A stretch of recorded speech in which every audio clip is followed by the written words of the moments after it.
The secret to happiness is to align with your soul's wisdom, but daily life often gets in the way. To keep you on your path, join Linda Manning, transformational coach and healer, for spiritual inspiration and interviews with amazing healers and teachers. If you are eager to connect with your soul, excited to travel on inner adventures, and are curious to learn from cutting-edge teachers, then this is the podcast for you.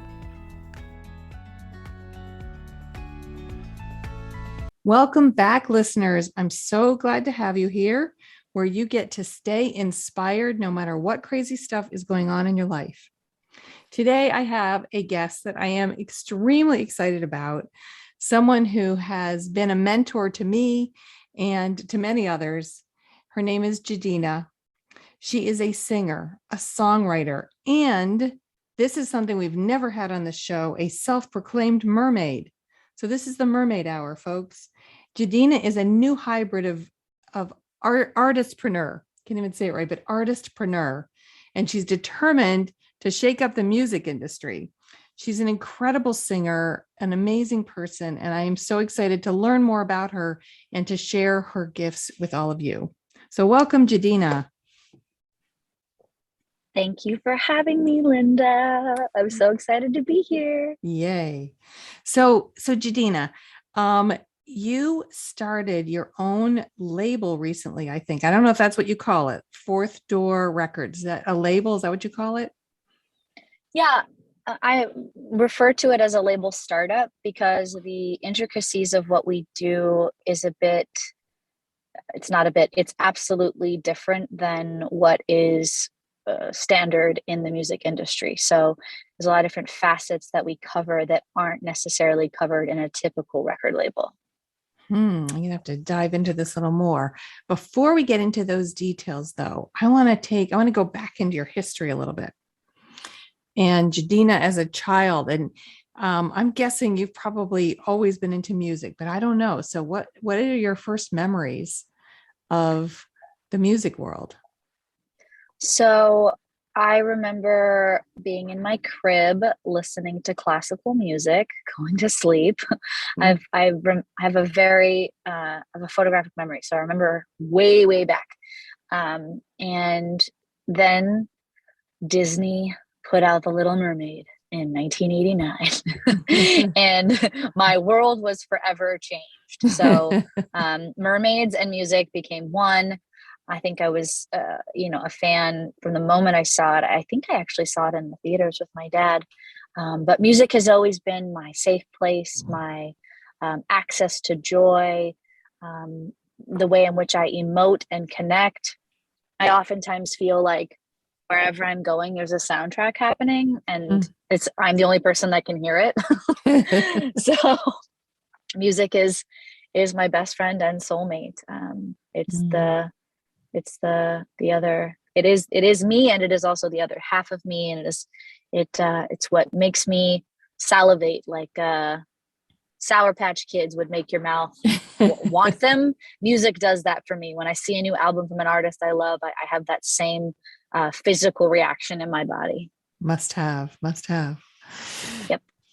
Okay, great. And so Gedina, being in the music industry, I know for many people is a challenge. It's not the easy path.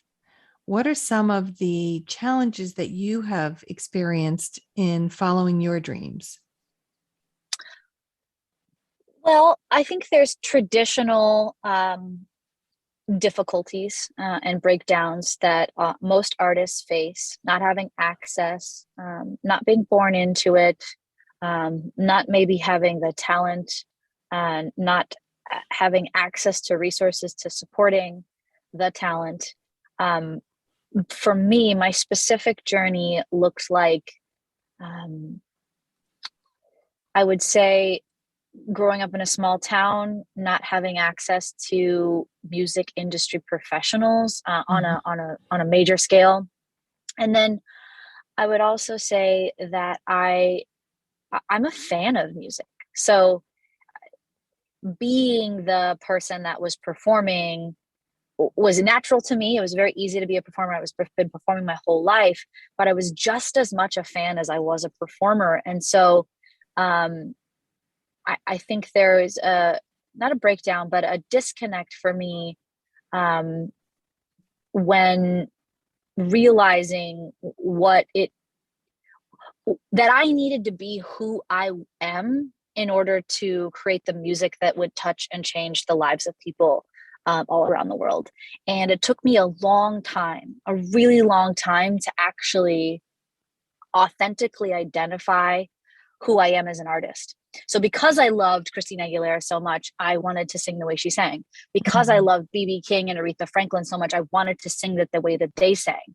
So I would find myself performing or singing or not mimicking, but acknowledging through my own performance these other artists. And so it wasn't really until the last, I would say, 6 to 7 years that I started to develop my sound, who I am. What are the hallmarks of my voice? What lands for people when I sing? What kind of songs do I write about? Like who I am. And that, I think, has been the biggest hurdle. And in combination with, I'm not a 14-year-old teen who the standard music industry could make a lot of money off of. I'm a woman. I'm a full grown woman with a lot of years under my belt, and in an industry that acknowledges and wants the youth of the youth, that's not as attractive and sexy. So to the business, to me, it's fantastic. And of course, listeners, you can't see Gedina unless you look her up, but she is amazing and sexy. I don't care what age you are, Gedina, you will always be incredibly sexy. So well, thank you. So Gedina, I'm just thinking about how the lessons that we learn in life, so that, if a listener maybe isn't in the music industry, but can relate to what you just said around their own life, around the journey of finding who we are instead of trying to be somebody else. So what do you feel like, that you have learned that has really shifted you and changed you? I would say that I have an insane amount of power that I didn't know that I had, and I didn't know how to access it. I would say that learning that the gifts that I uniquely bring to the world are better served when I'm in them versus in compare and despair. I would say that another lesson that has been pivotal for me is that I have to be a part of life in order for there to be like content to share with people. So I actually have to go through the things instead of just write about the things, because the authenticity of what I'm sharing won't land unless I've actually experienced it. And some of the greatest artists of all time, when you listen to them, you believe them because what they're saying and what they're singing and what they're sharing, they find a place inside of themselves that is true. And same with, I think that, again, we're going for any industry here. Same with an actor, same with a writer. They're writing something from a place of it feels real to them so they can translate it. And I, for a long time personally, if we're talking about the neural pathways in our brain, I chose experiences that specifically worked a set of neural pathways in my brain, and I chose nothing else. I liked what I liked, and I chose what I liked. There's nothing wrong with that, but it didn't allow me a broader perspective on different walks of life, if that makes sense. It does. And so what I'm really hearing you say is that, there are gifts in the challenges in our life. They help us deepen, they help us have empathy, they help us be able to share from that place. So regardless of how that shows up for you, whatever you do, when we can look at those experiences, not as in the way, but as actually being the way, then it just helps step into that authenticity. Yeah. And owning it, right? Like I am not a 5'10" supermodel. Cool. Like there's somebody out there who's a 5'10" supermodel, and that's what they're put on this planet to be and do. They're built to walk a runway. Go, girl. That's not my gift, but I don't have to sit here in my brain going, why aren't I that way? I can pick up the mirror and look at me and go, well, what gifts do I have? What did I come into this world with? What did the universe offer me? And how can I use those gifts and turn them around? So it's really been a change in perspective on what's available. And I heard you mention a couple times, and I'm with you completely on the pain of comparison. Mm-hmm. That when we're in a place of comparison, comparing ourselves with others, and usually finding ourselves wanting, but even finding ourselves better, I suppose, it's very limiting because you're not being you, you're being you in comparison. Yeah. And it comes from a place of insecurity and doubt and lack of trust within myself, and also perfectionism. Yeah. Right. So I couldn't, even acknowledge what I did have to bring to the table because I kept choosing experiences that would make me right that I'm not good enough. So once I really started to harness my own gifts, what I bring to the world, what makes me special, and to be in ownership of, I have the ability to perceive every single experience that I create and I'm a part of, as forwarding, man, the whole world opened up for me in terms of music, my career, art, how art is used, connection, relationship, ecosystem building, taking in information, processing it, and being able to put it back out in a way that is uniquely mine. All of these things opened up once I really started to hone in on that. So I love what you just said, because I think it's just true of so many of us that we will, because we have certain beliefs, like a belief I'm not good enough, then we actually create and attract the experiences that align exactly to that belief. And that when we allow ourselves to shift out of that, then we attract different experiences. 100%. Are there any, tricks or tips? Like if someone's listening to this and they're like, oh my gosh, I would love to stop being aligned to the belief that I'm not good enough. What advice would you give them? Or what are some of the things that you've done to help move you to a different place?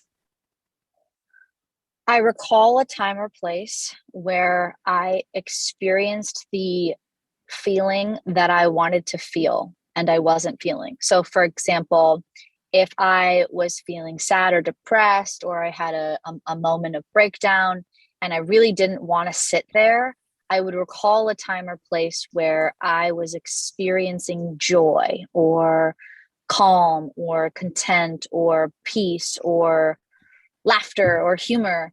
And I would go back to the experience and I would allow that experience to wash over my body. And I would sit with it until that feeling was real for me, until it was actually present, in my space.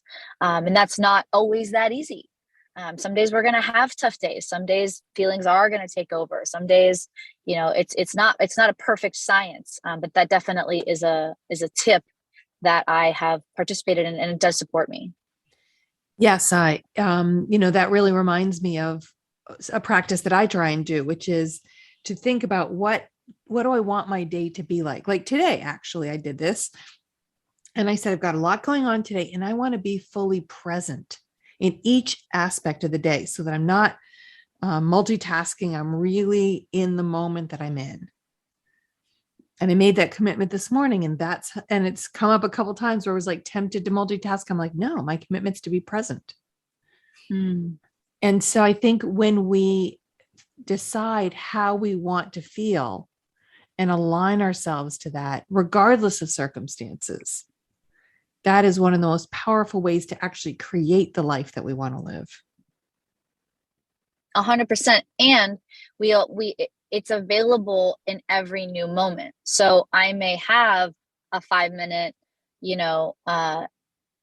breakdown, conversation, image, circumstance, whatever mask pop up that pulls me from my intention. But then if I don't have the challenges or the content throughout the day that gives me contrast, I won't actually know that I'm in my intention. So I use those moments of misalignment to reattune, to come back to my intention, to come back to my commitment, to come back to my declaration. And I get excited about those moments because I go, oh, I'm out of alignment right now. Cool. I get to pull myself back into it. And that again is me being in my power and what I can control, what I can create, what is available to me versus focusing on what's not. Yes, I love that. We are on I don't know if all planets are like this, Gedina, but we're on a planet of contrast. I always say, like, if like today's a gray day where I am outside of Boston, and having a gray day makes me appreciate the sunny days so much more. So when we can use the contrast, when we can use the things that we don't love as a reminder of where we want to be, then it becomes part of the game. It doesn't become something that pulls us down. It gets exciting. Yeah. In some of the circles that I roam in, we say powerfully, yes, when things like that show up, and get excited about them. I think you probably know what I'm talking about. I know what you're talking about. Yes. Yes. What does no mean? New opportunity. There you go. And when we can hold that, it's actually, that is actually a really powerful thing that I know I've learned more than once of, when things that a no is okay, and no means new opportunity, that I get to, if I'm sad about it, I'd be sad for a minute, because, we get to feel all of our feelings, right? It's not about just being in happy land all the time. I mean, I think that's part of what you were talking about, is you could, that you wanted to feel all your feelings so that your music is authentic, coming from that full range. And you don't only bake one item in an oven, right? So there's all kinds of things that come out of an oven, and I'm a self-cleaning oven. So I'm making sure that my system is producing and running through all the cycles and creating all kinds of different content for me and my circle and my relationships and my music and all the different things that I'm creating. I have never heard that metaphor before, but I like it. So I'm gonna take it from you. I'm gonna make, okay, I am a self-cleaning oven. All right. So let's fast forward a little bit more to what you're doing with music right now. So tell me how my mermaid friend is swimming through the music industry. So a few years back, I was in a leadership program, and I was asked to declare boldly what I want to create. And at that point of my journey into discovering myself, I realized that I have a lot more talents and gifts than just writing a song, singing a song, or standing on stage and performing. Now, all those gifts are great, but I also had a deep calling to create a different experience for artists than the typical rigmarole of a standard record label. Don't get me wrong, the record industry works. It works. We have music that's all over the world, and it works. So this isn't me knocking what's already out there. It's me saying I wanted a different route for artists to journey on. And so what I did was I created what I call a transformational record label.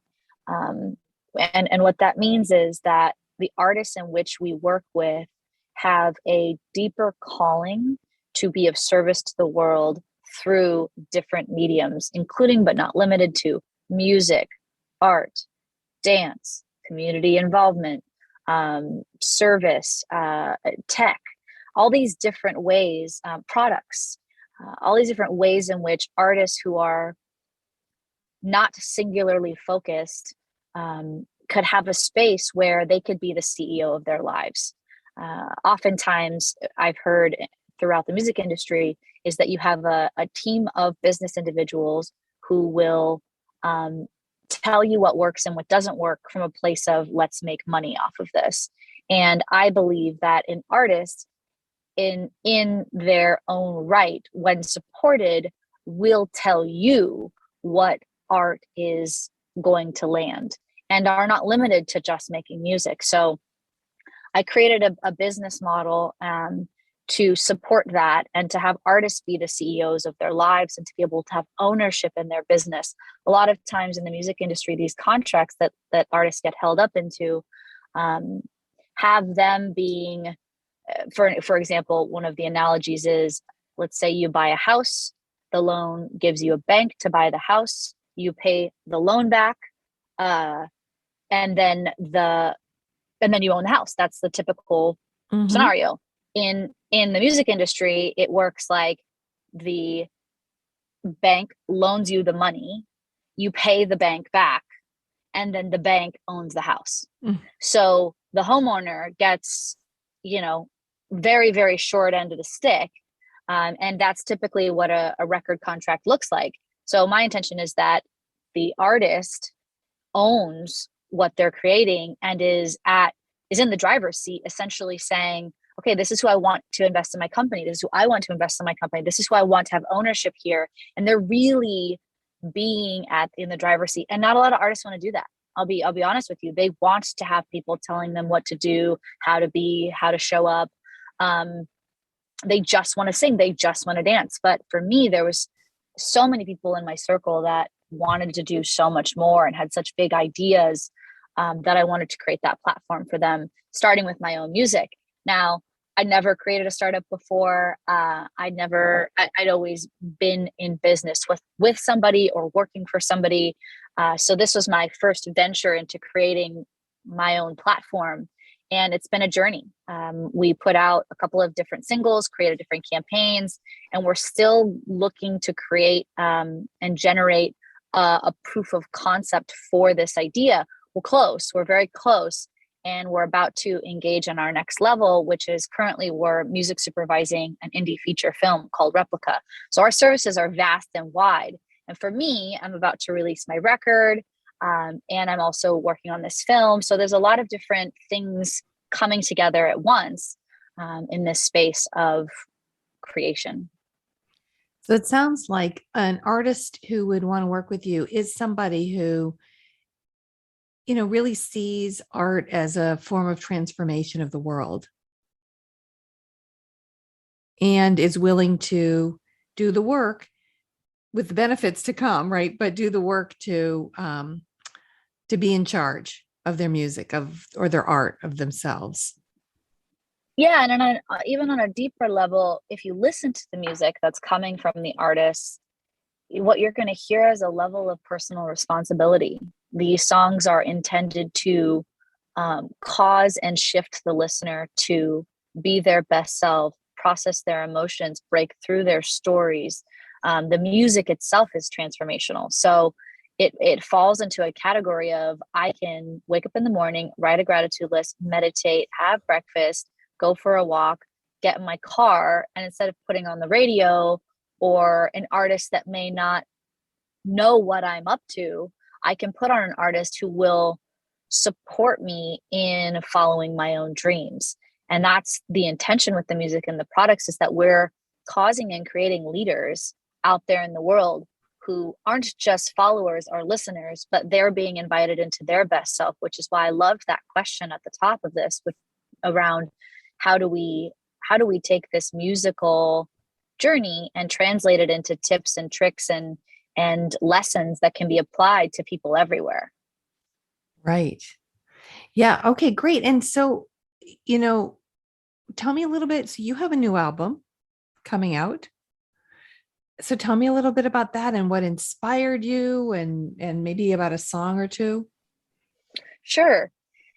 Yeah. So being the Little Mermaid fan, I've always related to mermaids. I've surfed my entire life. I've always been a water baby. I was swimming before I was walking. And I deeply find center and home and the universe and God in the water and sand. And I find myself feeling my most powerful and authentic when I'm in the water. And so this idea of mermaid mentality, I wrote an album called Out of My Shell.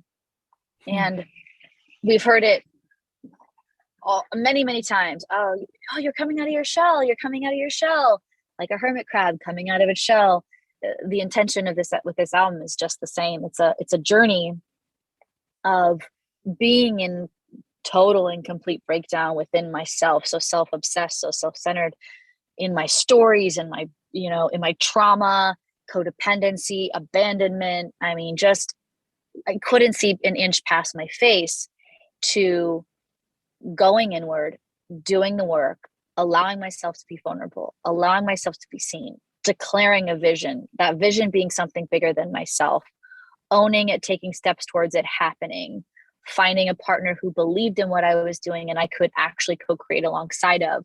From that place, moving into creating a ripple effect throughout the world, acknowledging we're going to have some tough days, and then ultimately going right back into the vision and letting it land. So what I just shared there was the beginning of the album all the way to the end of the album, with each song moving you through that journey. And particularly what was on my heart today to share about was the first song on the album is called Gossip. And it's an unreleased song, so your listeners will likely be the only people to hear it and have access to it until I release the album. Mm-hmm. And it's about the conversations that we have in our head, and the things that we all think, but we never say out loud, because if anybody heard the dialogue, they would look at you and run, or look at me and run. So it's a series of questions back to back all the way through the song. And it's the level of judgment that my brain has when I'm out in the world. So like, for example, one of the lines is, why is she such a mess when she drinks? Why does she even care what he thinks? Like, these are the questions that my brain has come to. And ultimately at the end of the song, where I take this song is, are these questions good or bad? Does this gossip sound familiar to you? Don't hate. We all have gossip in our heads. And can I use this to form a breakthrough for myself? So I'm not going to sit on some soapbox or some pedestal and say, I got it all figured out. I'm perfect. We've done it. We figured out how to work through trauma. It's like, no, here's the inside of my brain. This is what I get to work through daily in those moments we were talking about of breakdown and contrast. Like, this is my contrast. What does yours look like?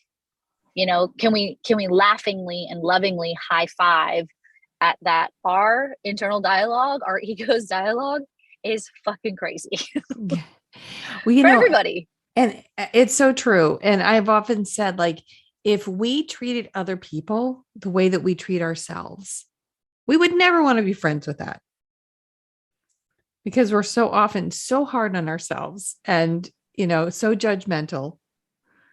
And totally those voices, and, mindset is huge, as how you think about yourself, how you think about your vision. In fact, I was writing stuff down as you were talking. I'm going to have to listen to this again, because I feel like you just spelled out a whole amazing process for growth, for development. I mean, if we all took a beat and wrote down the gossip in our head, we might actually be okay with talking to a stranger. We might be okay with extending a hand to somebody else. If we all knew that we had a crazy dialogue in our head from our ego trying to survive from trauma, we might like each other a little more. We might get along a little more. There might be some more bridges built, over troubled water, like really, truly, like, and I say that the questions that I'm asking, they aren't of myself. Some of them are, but most of them are just judgments of other people that keep me disconnected from creating relationship. So if I'm willing to put myself out there and say, look, I own a transformational record label. Yeah, my intention is to change the world with music and art and products. But shoot, man, I'm just human, just like you. And I got to go through my own processes every day to right size so that I can actually be of service. And that this was my way of putting it together through this album called Out of My Shell. Gedina, that also makes me think about, we put people up on pedestals sometimes, and particularly I think artists and, actors and, people in that industry, that we often put them up on a pedestal and And then when they do human things, we get really disappointed. Mm-hmm. And, but really, of course, we're all just human doing our thing and with different gifts. And part of your gift Absolutely. is reflecting, processing through it, and creating a song from it that you get to sing. 100%. I feel like for me, this is the most authentic place I can live in, is offer it up as a solution to, don't get me wrong, I love my Adeles, I love my Bruno Mars, I want them for certain areas of my life, my Mariah Careys, Celine Dion, I want them. And when I'm in a space of, I want to be in my vision, or I want to process something through, where can I go? Where is that music? Do I put on God music? Do I put on, I've got Andre Day's Rise Up. Where is that lane of transformational artists that I'm an artistpreneur, I'm on a mission to change the world? Where is that music? And that's what I'm up to creating, is so that people have something to listen to when they're having a messy day, when they've got gossip going on, when they feel like they're being hard on themselves and they're in self beat up, when they feel totally empowered, exponentially on fire, opening doors, making connections. Where is that song that they can put on that aligns with how they're feeling? And that's what I'm up to. Oh, I love that. And so listeners, anyone, of course, as usual, all the links will be in the show notes, so that if you want Gedina's music or the music of other people that she's supporting, you'll be able to access that, because I think we all need that. That just really spoke to me, that music can shift and affect our moods deeply. And it can be the place where you feel like, oh, I'm not alone. And that's really what I heard you saying, is that, oh, I'm not the only one who has those voices in my head. Okay, I'm not alone. And, oh, I'm not the only one who likes to celebrate when something goes right. Okay, I can have my celebration music, and the whole range. And that sense that we're connected, that there's a oneness, there's a community, is just so powerful, because I think a lot of people feel like they're very alone in their own experience.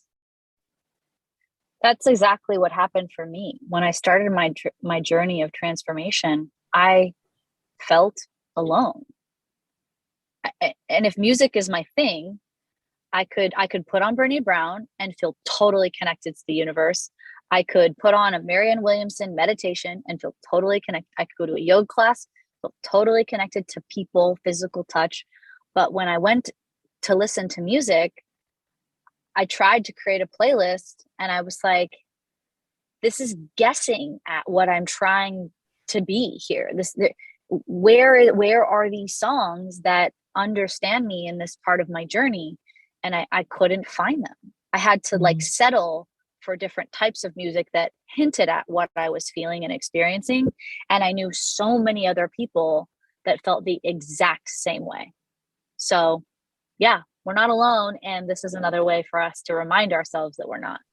Right. Oh, I'm so excited. I'm so excited to hear more of your music, because I think when we can connect on that level, when music touches us on that level so that we really relate to it, it's very transformational in and of itself. Absolutely. So I'm looking forward to it. Okay. So actually I had one more area I wanted to explore with you, and then we'll go with any last comments. So, one of the things that, as you talked through your process, was around finding a partner who supports you. And, I think one of the things that I noticed in your discussion is you did that inner work.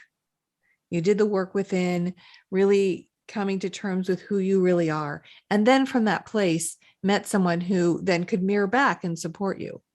I'm putting a lot of words into your mouth, so feel free to correct. And I wanted to just bring that up because I think so many people want a loving partnership, and they don't realize that there's a lot of inner work that often needs to happen in order to create that. Yeah, I got really lucky. I'm going to say lucky, but when I describe what I'm lucky about, you're probably it might make you laugh. I attracted somebody who triggered all of my childhood trauma. So single, I could only do a certain amount of work, a certain extent of the work. But it wasn't until I got into partnership that I was able to face what was beneath the iceberg, beneath the tip of the iceberg. And that was not fun. That was not enjoyable. I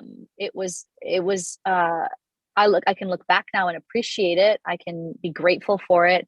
I don't think I could have achieved the level of healing if I hadn't been in a partnership. But to say that I did the inner work to be able to be in partnership would be minimizing the amount of work that was yet to be done once I was in partnership with somebody that was also willing to do the work. In other circumstances, my partner and I probably, if we didn't have the tools, should not be in relationship. But because we were both willing to look at our stuff, take on our childhood trauma, be willing to address and be willing to look at our own toxic and dysfunctional ways of showing up, then we could create a different reality. And I do believe anything is possible. When two people are willing, anything is possible. It's when there's resistance from one or the other that might make people go in different directions. But I truly believe anything is possible when two people put their minds to it. So there's that piece of it. And I'll also say that one of my biggest takeaways is around the discussion of boundaries. And for me, boundaries look like a reaction. Boundaries look like a demand, a confrontation, aggression, stonewalling, shutting down. It looked like revenge. It looked like how dare you. It looked like you're disrespectful. Those were what setting boundaries looked like, or I must have this. It's my way or the highway. And that's what I thought setting boundaries was supposed to look like. You know, after all the different relationships that I had been through, I was never going to put up with fill in the blank again. And so what I've learned is boundaries are for me and for me only. And I can communicate in a loving, respectful way what I need, what works for me and what doesn't work for me. And the other person literally doesn't have to change a thing if they don't want to. Like if they don't want to change anything, I have a choice how I respond to that. And that's me setting my own boundaries. But I was very, not confused, but I had a really different interpretation of what relationship and boundaries were supposed to look like. And today, it's a very different game for me. So those are some of the biggest takeaways of being in partnership and having a supportive partner. First, I got to support me. Second, I got to learn what boundaries meant. And three, I got to be grateful for all of the work that was yet to be done and could only be done in partnership. Yeah. So, you know, you just made two fantastic points. And one is that there are things that we can learn about ourselves only through partnership. That doesn't mean we can't do plenty of work on our own. So listeners, if you're not in a partnership, you can still do tons of self-work. And partnerships tend to be mirrors for us, and they bring up lots of our issues and they trigger us. And while that might not seem so great in the moment, it is often how we can grow the most. And the willingness, of course, to do the work, no matter what. And then the other point that you made was around that the other person doesn't need to change. You can stand in your own alignment. You can stand in your own power, and they'll do what they do. You don't need to control it or make it happen as long as you're in your own clarity. Yeah. And it's not personal what the other person's doing. It really has nothing to do with me, what they choose to think, say, do, participate in, truly. So it was a very big takeaway. Also, to your previous point here, if I had chosen to do this work while not in a romantic partnership, it was absolutely possible. All the stuff I did with my relationship, I could have done with a friend. I could have done with a family member. I could have done with somebody else. But it was my limited thinking that I could only do it in partnership but there's many other relationships in our lives that are available to us. So to your listeners that aren't in a romantic partnership, for me, I could have chosen to do this work with people, that I had an emotional connection with, that I had built intimacy and vulnerability with. I could have practiced in different ways. I just didn't know. Mm-hmm. I didn't know what I didn't know. So please know that I'm not limiting it to a romantic partnership. It's genuinely a work partnership. Stuff like this comes up in work partnerships all the time. It But certainly does. it requires a level of vulnerability that I wasn't willing to participate in up until I was ready. Yes. And you're right. Absolutely. This shows up in work. It shows up all over the place in life. And there are many opportunities for us to share feedback, share from our own experience, share from our hearts. And it's risky. Vulnerability is risky, but not doing it is also risky. We pay a big price. And it's so worth it. So last question, Gedina, is there anything else, anything I didn't ask you, or anything that you just feel inspired to share with the listeners? Well, I just want to say that I think you're fantastic. And I think that you have created a space for vulnerability, a container for energetic shift in the world on a micro level that's creating a macro effect. And I think that in you trusting you allow people to trust themselves, and that your spiritual work and what you're up to in the world is a blessing. And I'm grateful to have been able to spend the time with you. Thank you so much. All right. So listeners, if you want to hear Gedina's music, if you are an artistpreneur and you want to contact her, if you're curious to learn more about her business, all of her contact information will be in the show notes so that you can reach out, and we will put a link to her song, or we'll put it in here. We're working out the details, but we will make sure that you have the opportunity to hear the amazing voice and resonance, the heartfelt resonance that my favorite mermaid in the world, Gedina, has shared with us and will continue to share with the world. So have an amazing day. I hope that this really brought you to a place of self-love and self-acceptance. That's where I went with this conversation, that we all have these voices in our heads. We're all in transformation, and it's not about being perfect, but it is about having your vision, following it even when it's hard, doing the work, and being gentle and kind to yourself along the way.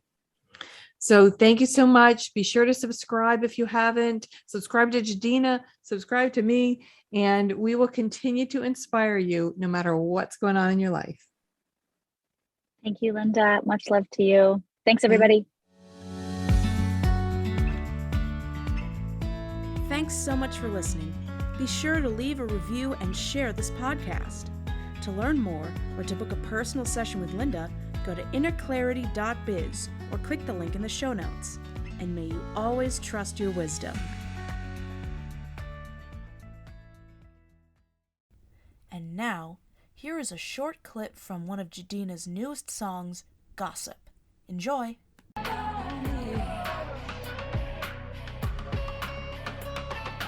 Why she's such a mess when she drinks? Why does she even care what he thinks? Doesn't she know she looks so desperate? Will she ever learn her lesson? Why does she cover up her messes? How did he not get the message? Why is he so disrespectful? Who told him that he was special? Listen, I'm just thinking what everybody thinks, feels, breathes, believes. Depending on the day, it's you or me. Listen, I'm just